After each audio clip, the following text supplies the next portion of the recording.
All right, everybody. I am super excited to have today's show and welcome to the Successfully Unemployed show. Now, in the show, we talk with entrepreneurs, side hustle experts, and anybody and everybody about how they were able to quit their job to be successfully unemployed so they never ever have to work a job again. And so today I want you to get started. And I brought on Chelsea Brennan. She is a fantastic blogger. She's also starting a podcast. She's got so many things going on. And I brought her on to show us how she does. So Chelsea, thank you so much for being on the show.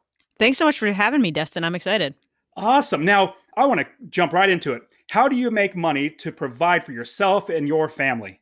So I run a business called Smart Money Mamas, which you mentioned, which started primarily as a blog.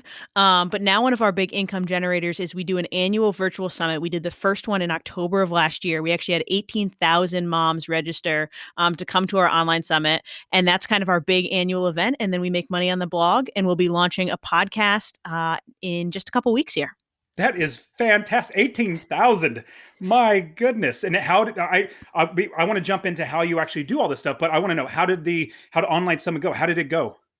It went really, really well. We were, it was our first year. We had no idea what to expect, but we had over 40 speakers covering all areas of personal finance. We did 2 days on family finance and a day on investing, and a day on career and business. It was really cool. And it was the community that got built out of it was my favorite thing. We now have this huge engaged audience that is excited about the things that they can achieve and the goals they can reach, which is exactly what we wanted to happen. That is so cool. How'd you get started with Smart Money Mamas? How do you get started, and from there, how do you start making money from something like that? Sure, absolutely. So in a prior life, I was actually a hedge fund manager. So I managed a distressed debt portfolio focused on, of all things, like industrials and metals and mining, very different from obviously blogging. But after I had my first kid, I was just disenfranchised with that type of, not disenfranchised is the wrong word, but just disappointed with that career because I wasn't home a lot. I didn't have a lot of flexibility. And more than that, I didn't feel like my job had a greater purpose. And this was always a big focus for me of wanting to make sure that I was giving back to the community. So I went through a lot of different entrepreneurial ideas. I talked to friends about doing different startups. And I just got to this point. There was a big startup opportunity I was actually going to leave and be a CEO for that I backed out of at the last second. And I was feeling stuck. And I was like, you know what? I'm in this Facebook group with a bunch of moms who have their first kid the same month as my first kid. And I had become like the go-to person to answer their money questions. And I was like, you know what? I'll just gonna start a blog and I'm going to answer all their questions. So I've told this story so many times now. I tell them they're like internet famous, this little group. I posted in there and said, what are your money questions? And within a day, I had like 60 questions. And those were my first big set of blog posts. The site was originally called Mama Fish Saves. I let the moms group name it. That's why I had to switch it up when I was branding. But I spent about 8 or 9 months just no income from it. It was completely a hobby. It would have been a conflict of interest with my job to have any other income at that point. But I built up enough of an audience that I had the confidence to make the jump once we'd built a little bit of a base. Now, did you say the word fish was in there? Fish? Yeah, fish. So you have kids. So I don't know if you have the book, The Pout Pout Fish. No, I don't. So that was my son's favorite book when he was little. And he called me Mama Fish, which my mom's group knew about. So then it was Mama Fish Saves. Nice. So you had 60 questions. Did you actually write on every single one of those topics, or was it they kind of combined together? And did you immediately get the domain and put it right on the domain? So I put it right on the domain. Some of those questions overlapped a little bit, but I published every single day for the first 35 days of the blog. And I answered almost all those questions. And then I published 3 to 4 days a week for the following 6 months. Man, that's a lot of writing. It was a lot of writing. Yeah. It was crazy. So we in that old career, right? So I would get home about 10 minutes before my son went to bed. So I got home in time to put him in his pajamas, read him a book, and put him to bed. But then it's 8 o'clock and I don't go to bed till 11. So I mostly spent my nights writing for that period of time. Got it. Now, would you suggest that's a good way to go where you already, let's say you're a part of something on Facebook or you're part of a community and you really just be very, it sounds like you're just really helpful. People went to you. They knew you as somebody that had the answers or the answers that they're looking for. And then from there, you already have like a base to start. Is that a good rule of thumb to go, or can we just start a website and start writing content? You can absolutely start just writing content if that's what you want to do. It really depends on the type of business you want to build, right? And I think that I'm trying to explain this and not think that there was too much pre-thought into what the business was going to turn out like, because when I started the site, I didn't even know blogs made money, right? This was a hobby. But for me, what I always knew I wanted and what I wasn't happy with the hedge fund was that impact, right? That community impact. So I knew that anything I wanted to build was community based. So for me, finding that community first and being helpful in building trust has made it so, we're about to have our 3-year anniversary. I have always had a community of people to go back to and say, like, hey guys, I'm thinking of writing A article or B article. What do you think? And that has made growth so much more quick because I could serve my audience exactly what they wanted instead of having to figure it out along the way. That's terrific. Now, a lot of people go with SEO. Do you do SEO or search engine optimization as well, or is it a lot like majority of it driving from the people that are saying, "Hey, we want this"? I don't. I should. I've thought about it before. I do a couple big articles, but really we just answer questions in our community and things that I know come up on a frequent basis. We drive some traffic from Pinterest. And despite that, we talk about SEO, and I've bought SEO courses that I've never gone through, right? But about half of our traffic, anywhere from 50 to 60% of our traffic, comes from SEO. And I think when you find a community and you know what questions they're asking and you're answering those questions, you're going to show up in SEO anyway. Because they're the ones that are searching in Google and Yahoo and Bing. They're the ones doing the searching. So you already, Absolutely. especially when you have a good sized community, that's a great way to go. Now, once we start writing articles, is it just keep writing articles until more traffic comes and then put ads on there, or build the community where we have the online summit? Like, what is the next steps after we launch the site and then move into writing articles from there? Then what? Sure. So for me, it's interesting. So my husband's a stay-at-home dad, so I am solely responsible for income. But even then, I struggled with monetizing at the beginning, right? I wanted to be helpful. That was my main goal. So figuring out where to monetize was a struggle. And about 18 months ago, I actually launched my first product. So I didn't have ads on the site. I did a little bit of affiliate marketing, but it wasn't until 18 months ago that I launched my first product. And what it came from is actually another guest you had on the podcast, Pete McPherson from Do You Even Blog. He and I are close friends, and I made what I was trying to make an email opt-in. It was supposed to be a free offer. It was going to be a checklist for how to create a family emergency binder. And we had a lot of people in our community struggling with estate planning and what does need to be in line, and do I know what I need to know for my spouse, all that kind of stuff. So I was going to make a checklist. I tend to fall down rabbit holes, like really deep down rabbit holes. So I was sitting at the library. I sat there for 7 hours, like the whole day the library was open. And when I was done, I had a 60-page document that was like a worksheet of how to actually fill it out, right? So I called Pete on the way home and was like, I think I made a product. I can't give this away for free. It's too big. So we went through all kinds of stuff. I reached out to people who might actually be interested in offering it on their sites. And within 2 weeks, we launched it as our first product. And that became like the base is this digital product. It's been my favorite thing in the world because it sells really well, which is obviously great. But it's also digital products are such passive income, right? So I have a funnel set up for it. I've got a team of 50 other bloggers that sell the product for me. And it's just been a great moneymaker. So that was the first step for us. And then from then on, it was what is going to work for us? We considered courses, we considered all kinds of things. And that's where the summit came out of is I really wanted to do something different. I really wanted to do something, once again, that serves our community. And one of the things that our people wanted was a way to connect with other moms, well, understanding that a lot of working moms, a lot of stay-at-home moms can't travel. They can't go away for 4 days. So let's do a conference, but let's do it online. And we kind of built the whole concept from the ground up. But that was how we got started. I love it. So my brain is exploding with questions. So the first question really quickly jumps out. You said that you've been doing Smart Money Mamas for 3 years? Mm-hmm. Man, so in 3 years, you're able to literally not have a job and be able to provide for your family and have your husband stay at home and take care of the kids while you're working. And so in I mean, who does that in 3 years? Being able to retire or quit from their job, that's fantastic. Yeah, so there's a lot in there, right? So for the first 8 months, or 10 months, we couldn't make any income. So there was zero. And then when I left, we had a 2-year runway. So this was part of when I was at the hedge fund, we were planning to pursue FIRE and decided to delay that to do the blog. So we had a 2-year runway of savings just to let me get up and running. Now at this point, we do suit our family and pay our family on the blog income, but it wasn't like 10 months in we could make the jump and still replace my income. It was a journey for sure, but we're really excited about where we are now, only 3 years out. That's amazing. I'm really excited for you. Now, that product that you wrote, it was 60 pages. Is that basically a book that you would sell for book price, or is it like a much bigger like manual that you sell for a more expensive, like $100, $200? No, so it's somewhere in between, right? So now it's actually with like duplicates and dividers and all that stuff, it's like 150 pages. But it is set up as a fillable PDF. So we use it more as a tool of like, hey guys, like I could print this as a physical version of a book and you could go into Barnes and Noble and buy it for 15 bucks. But as soon as something changes in your life, right, you open a new investment account or you change a beneficiary, you're either going to have to scratch it out, which is going to be confusing to everybody, or buy a new book. And that's kind of silly. So we currently charge $39 for the product. We have heard from people that that's way too low.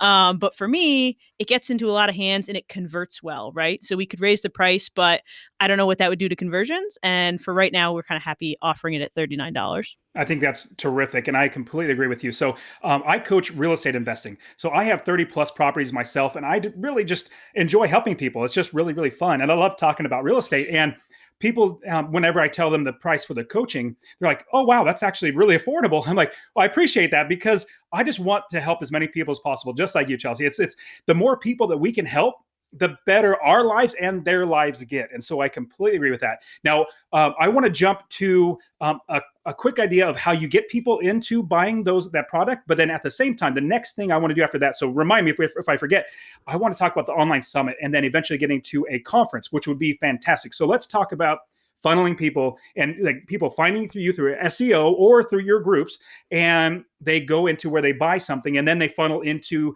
the online community. How does that work out for you? Yeah. So the thing with this particular product that is really unique is that most people know they need it or it's crossed their mind that they need it. They've seen a family member go through a difficult situation or a friend, and they just don't know where to start. It's one of those things that like kind of keeps you up at night, but you don't know how to get the ball rolling. So it's more just introducing them to the concept, which is what's great about that product for us is that there's not a lot of warm up. It's just we need to get them on the page. And once they're on the page, then they get it, right?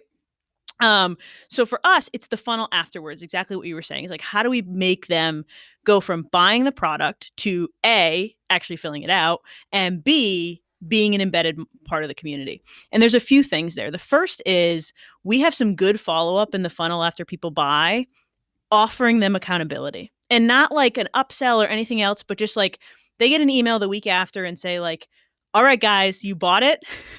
Now it's time to open it and sit down. If you're gonna go have a coffee date and spend an hour on this, hit reply and tell me that you're in. And the response rate on that email is super high. And I have an assistant now who kind of helps us handle that. But if someone responds and says that they're in, a week later she sends them an email and says, "Hey, you said you were going to do XYZ. Did you do it?" And that causes them to like first start a conversation with us, but second, feel like when they come to us, they accomplish something. And that's huge, right? For building long-term trust. And then from there, it's really about introducing them to all the other things that we do, right? So we talk about the importance of community and we invite them to come into our free Facebook group. And we offer other blog posts that are kind of tangentially related to those topics, but kind of spread them out into the other things we do. And then we have a transition email that brings them into our weekly newsletter. And that's kind of how we've set it up. And it's worked really well so far. Man, that's great. Oh, so the funnel, do you have a lead magnet, something that's free to get them in, or is it they get to your page and then they buy into it and then that's how they get into the funnel?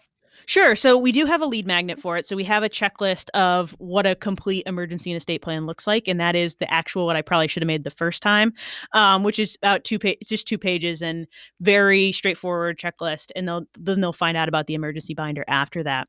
But really the majority of the way we bring people in is our affiliate program. So like I said, we have 50 other bloggers, many of which are much bigger than me, that talk about and sell this product. They have reviews of it on there. They have tutorials of how they filled it out.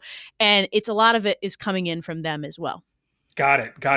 So and I love the idea. And I think I need to implement this in Master Passive Income where I am at, because I get loads of people going to get my free course. they get the free course, and it's a really robust thing. I teach them how to do everything basically in the business. And I love that email where you said, "Are you in?" Like, you got this. Are you in?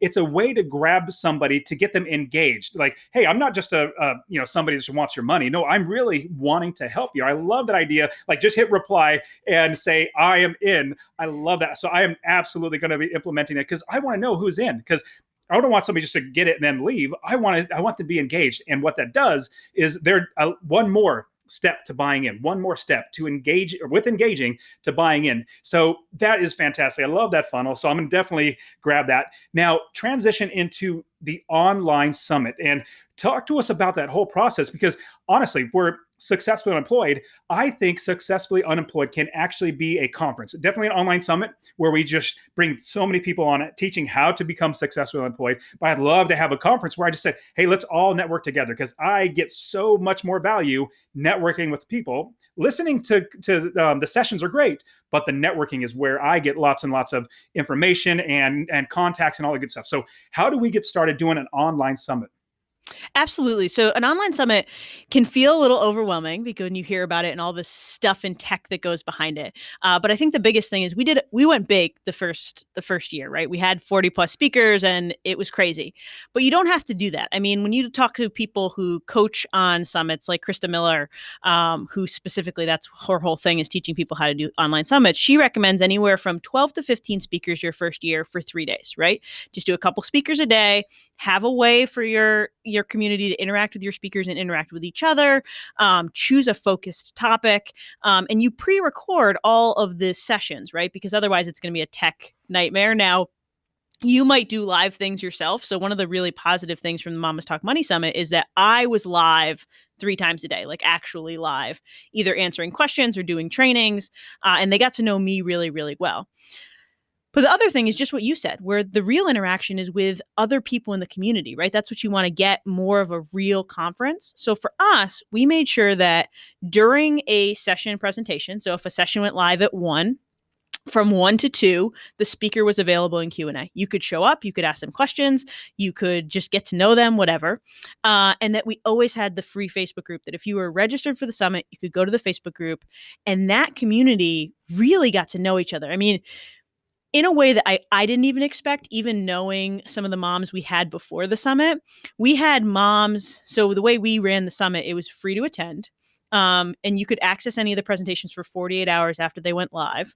But after 48 hours, they expired. So if you wanted an all access pass, you could pay to get an all access pass.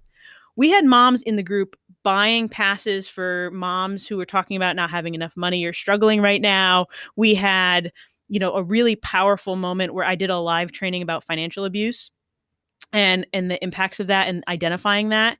And a couple of moms who realized they were in financially abusive relationships while I was talking, and other moms who had survived those situations reached out to them and offered to be a handhold, right?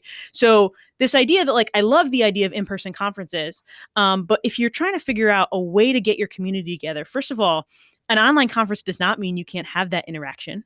You just have to facilitate it and make sure that you're building the rules around the community that you want and the culture, and know what serves your audience best. So for you or for me, an in-person conference might be great, right? FinCon's amazing. It's one of my favorite events of the year. But if your people who need this the most can't travel, then maybe online's better, or maybe online's a better way to start before you move to an in-person conference.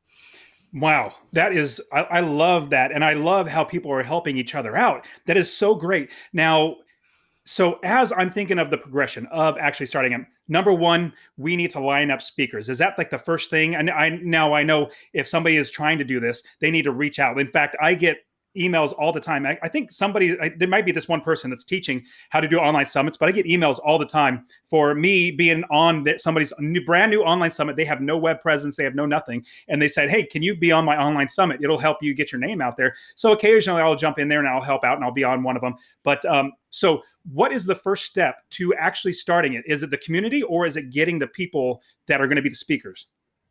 It depends on where you're starting, right? So if you don't have any community, you're really going to have to figure out a way that you're going to get the word out there. I think a lot of new summit hosts that don't have a web presence beforehand, they want to lean on their speakers, right? They want to say, like, if you speak, you'll send a dedicated email to your list and then people will come to my summit. And that's fine, except there's not a lot in it for the speaker, right? The speaker then has to hope that other speakers bring new people to them, and it's a much harder sell. So for us, we had a baseline first. We had a way that we were gonna promote it to our people. We had an ad budget. We had a reason for our speakers to promote, which is that we had an affiliate program, and we also had like bonuses that our top performing affiliates would get extra cash bonuses.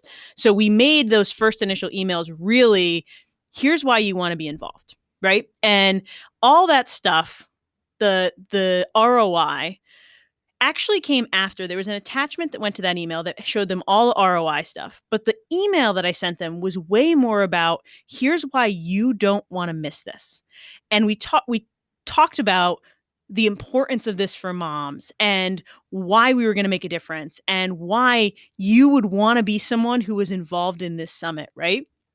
And make it exciting for them and really get that buy-in.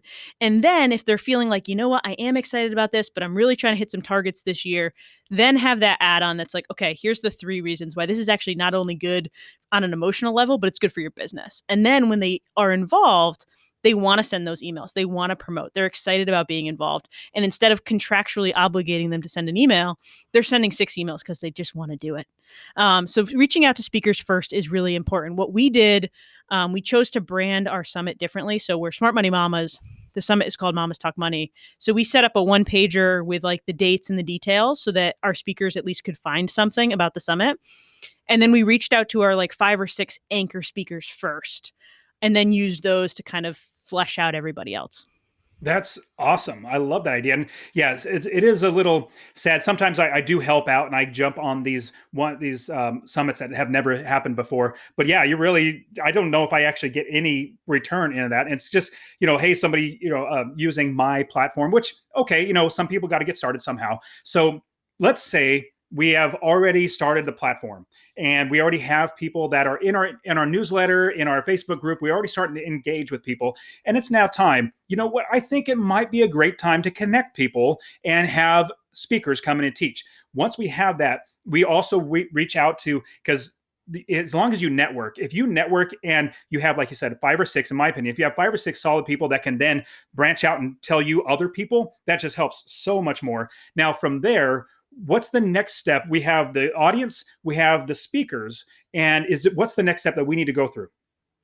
Yeah, so I want to back up for a second. So if you're starting with an audience, I'm a huge fan of asking your audience what they want. So before you reach out to those 5 or 6 anchor speakers, you're going to have people that you know from your network, like you said, that you like and you want to hear from, but that might be not be what your audience needs. So send out a quick 3-question Google form survey and ask them, like, hey, what trainings would be most helpful for you? What questions can I answer that I haven't answered before? Because part of running a successful summit, is having the confidence and courage to be like, hey, I'm really good at teaching you a lot of things, but I can't teach you everything. So tell me where I could get someone else to come teach you something better, and really branch out, right? So ask them first, reach out to your speakers.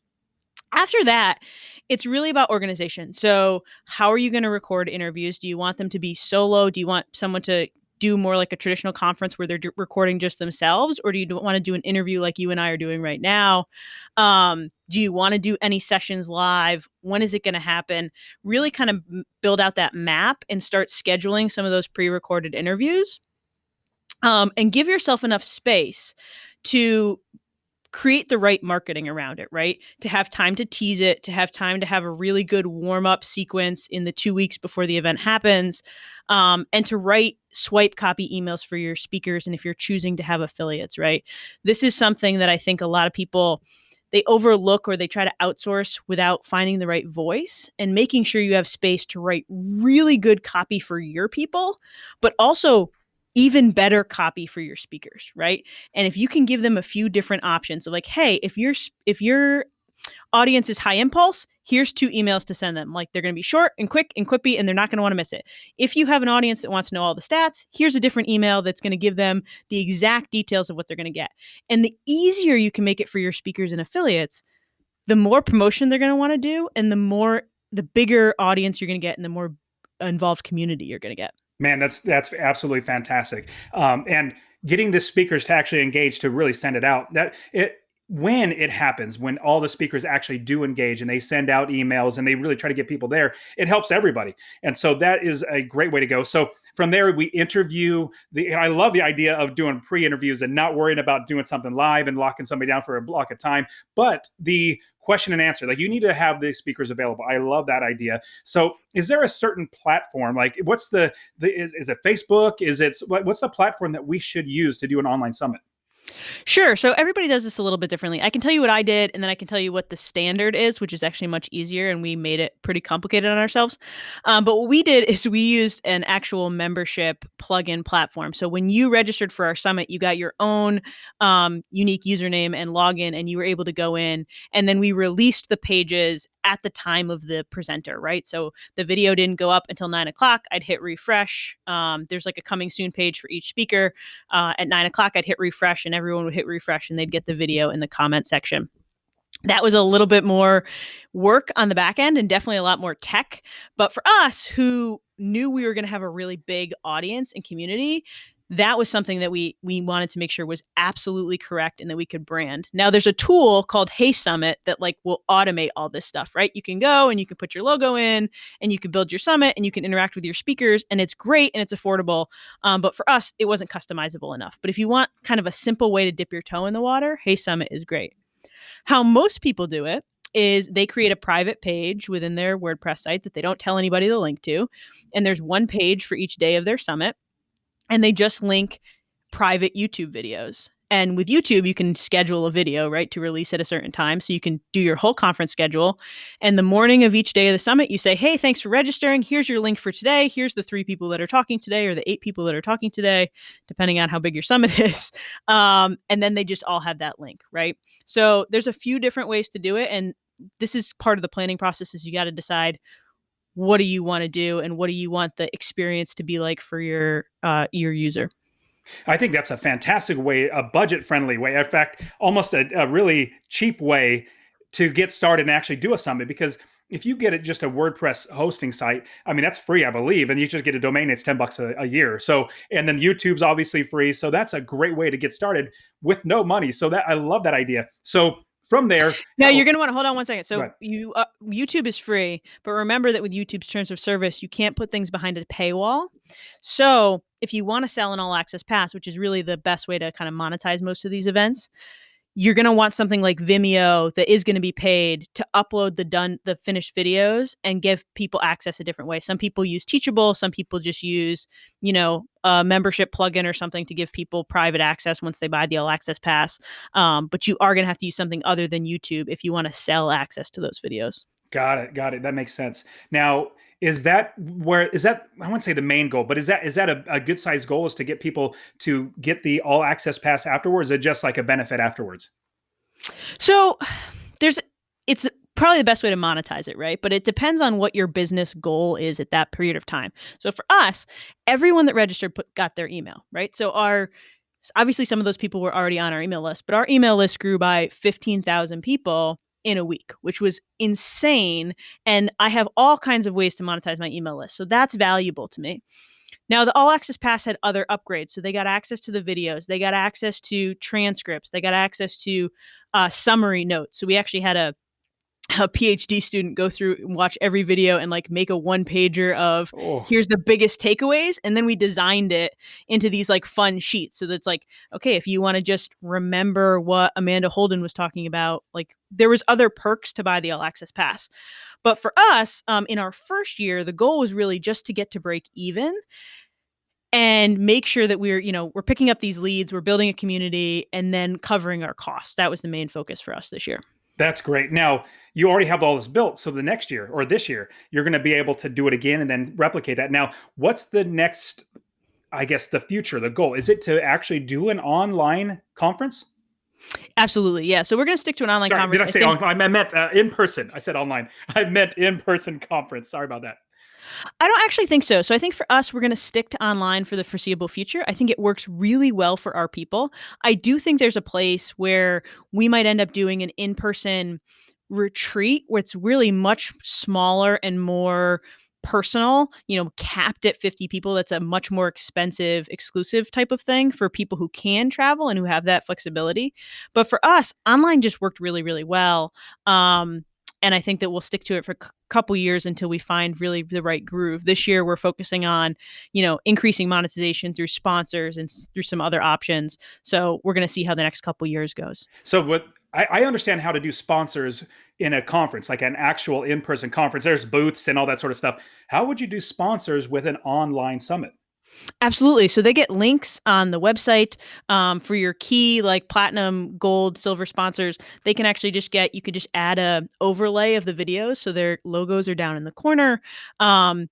Depends on the level of sponsor, right? They can sponsor different giveaways.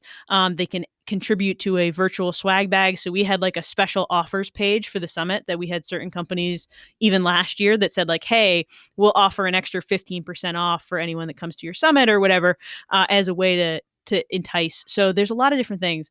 And it's funny, sponsors are much more comfortable with in-person conferences because it's what they've always done. But there's tons of evidence already that you're going to get more people taking action on an online summit because they don't have to open their phone and go to your website and do something. We can track everything that happens on an online summit, right? And I can say like, listen, we'll do a video on how to get help getting out of debt or whatever, and put your link literally right there. So if someone's watching and they're struggling and they're really feeling like they need help, click and go there and no big deal. So sponsor sales are a really great part, at least if you focus on anything money or entrepreneurship related. There's a lot of companies that want to connect with people doing that work, and you can go out and talk to them about sponsorships. And having a sponsor come in and do this, they're realizing that this is like literally direct marketing. They don't have to try to like broadcast to all Facebook and hopefully Facebook finds the right. No, they know this is the audience because they know who you're reaching out to. They know the type of people that you're working with. So that is terrific. Now, the last thing I want to ask is from there, what's the next scalable step? What's the next? Is it just to get more people into the summit? What's the next scalable step? Sure. So obviously, the summit will likely be bigger this year. That's tends how they work, and we want to just keep kind of growing that audience. But going forward, something we're implementing this year is that we're doing themes every single month. So we're trying to really focus our content across platforms. We do some YouTube. We obviously have the blog posts, and then we'll have the podcast coming in February. So we want to kind of theme it. And the way that'll work is we'll have a free opt-in and a mini course every single month that's available. And during the month of the live theme, it's just a $19 course. It's video based. It'll always be with me, at least for a while. And then when that month ends, it'll go to $29. So we're keeping these like really affordable small courses. So over time, the scale is offering access to that, right? Like a year's access to all of our course library and kind of like a mini membership model. And the summit will be our way to kind of funnel people that way, right? Like if you like learning from us and you like learning in this way, you can come in and check out the course library, check out all the free resources that we have, because we'll also be releasing a free resource every month. And that's really the scale part of it, because those mini courses will all have, like I said, a free offer associated with them that'll have kind of a mini funnel that comes afterwards that pitches the course. So the hope is once we have 10, 20, 30 courses that exist that then can rank in SEO and can be on Pinterest, over time, we'll build that base. That's great. I love that idea. Man, that is so much great information. Like I said, so many questions are still going through my brain, but we're running out of time. But I want to jump into the rapid fire round. Now, the rapid fire round, basically questions you're going to come off the top of your head. You should be able to handle these. So the first one is, if you were to advise somebody how to get started doing what you do with online summits, with blogging, with reaching people, what are some quick steps that we should get started? Like 1, 2, 3, what should we do? First, identify what you think you want to talk about. And you might not know. This might change as you get going. But think about something that you just can't shut up about, that your friends are sick of hearing about, right? And that's where you're going to start. And then just start. Start writing, start podcasting, whatever you do, no matter how much preparation you do and how much time you spin your wheels, your first 10, 20 posts are going to be terrible. You're going to look back at them in 3 years and be like, what was I thinking? But you have to go through that no matter what. So just start. I think that's the biggest piece of advice I have is like dive in and figuring it out along the way. There's a lot of advice out there, especially in the blogging space, about consistency and make sure that you post every Monday, Wednesday, Friday for the next 7 years. And it's like, it's way overrated in my opinion. And really just getting out there and testing things until you find what works for your audience is okay. Because until you find your true audience, they're not going to notice that you're making changes. That's brilliant. I completely agree. I look at the stuff that I first wrote in 2015. I'm like, oh my goodness, that's horrible. Let me get this off of there. Okay, great. Now, if you were to go back to your younger self and give yourself any advice, let's say you're, 13, 14, 15 years old, and you're giving yourself a piece of advice that's going to help you for the rest of your life, what would you give yourself? You don't have to have it all figured out. I think I had a huge perfectionist, and I still struggle with this, but this perfectionist mindset that I always had to be on top of everything, and I always had to be the best at everything, and it created a lot of pressure, and it made me chase. Obviously, I have a lot of gratefulness around my career at Wall Street and my career at the hedge fund. It gave me a lot of financial opportunities and a lot of privilege, but it was not something that I probably for my mental health should have done, but I chased it because it was the golden ticket thing that I thought I had to chase. So that piece of advice of just letting yourself try things and not worrying about what other people think and what you're supposed to do is my biggest piece of advice. That's fantastic. I completely agree. I know what just that definitely stopped me from actually getting started. In fact, so I was quitting my job with real estate and I literally had my job and I was teaching people how to quit their job. And I was like, man, I feel kind of like a phony. And so I said, you know what? I'm going to make myself do it. So in the top right-hand corner of my website, there was a countdown timer. It literally counted down the days. It was like 87 days, 3 hours, and X minutes. And what was funny, when my boss actually found out about it, I was trying to keep it as hush hush as possible. He actually found out about it. He called me in his office and said, hey, Dustin, I hear you're quitting your job. And I said, yes, of course I am. So it's coming up soon.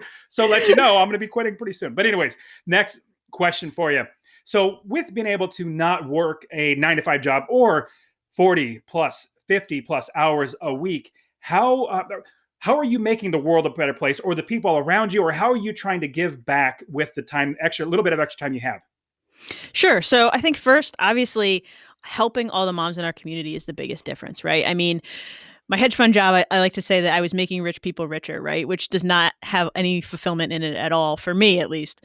It was intellectually stimulating for sure. But now we have these people that have been struggling or they just have bad mindset and they really want to do better. And helping them is obviously a huge, huge change and a positive thing for the world. The other thing is that I'm happier and more present with my kids. And I think that when I left my old job, I'm still working on breaking that workaholic mindset, right? When you're told, like, from right out of school, I graduated college a year early, almost with 3 majors. I went straight to Wall Street. I was working crazy hours, and it's hard to break that. But when I am home, I'm happier, right? I'm not stressing about my boss or my job or what am I going to do next. So I'm more present with them, and that's been a real blessing. That is terrific. Now, next question. What sort of tools or apps or anything in life that you would suggest we should take a look at or start implementing into our life? Sure. So I am a huge fan of Wunderlist, which is how my husband and I trade to-do lists and just keep on top of things. I really like that one. And my other one is actually probably another to-do list type app, which is my team uses Monday.com for project management. And we've tried Asana and we tried Trello and we tried a million different things until we found Monday. And I absolutely love it, especially if you want to do something like a summit that's longer term and really has different stages and lots of different players. That has been huge to make sure that we're kind of always on top of things and things aren't falling through the cracks. Love it. That's great. I've heard many people talk about Monday. Many more people talk about Asana, but a few people talk about Monday. And so I'm definitely going to have to take a look at that. That's great. So the last question is, what is one nonfiction book that you would suggest? It could be business, it could be anything, but nonfiction. What should we read? Profit First. It's my absolute favorite business book, and especially for people who don't necessarily have an accounting or money background in how to think about it and how to make sure you don't get in this perpetual cycle of never paying yourself. Absolutely love that book. That's a great, great book. Awesome. Well, Chelsea, you've been fantastic. I really, really appreciate you being on the show. How can people reach out to you? How can they find you and know more about you? Sure. So smartmoneymamas.com, you can find pretty much all of our stuff. We're Smart Money Mamas on all social platforms. I spend a ton of time on Instagram, so visit us over there. And if it's after February 6th, you can find the Smart Money Mamas show on any podcast app. Awesome. Chelsea, you're fantastic. Thank you so much for being on the show. Thanks so much for having me, Dustin.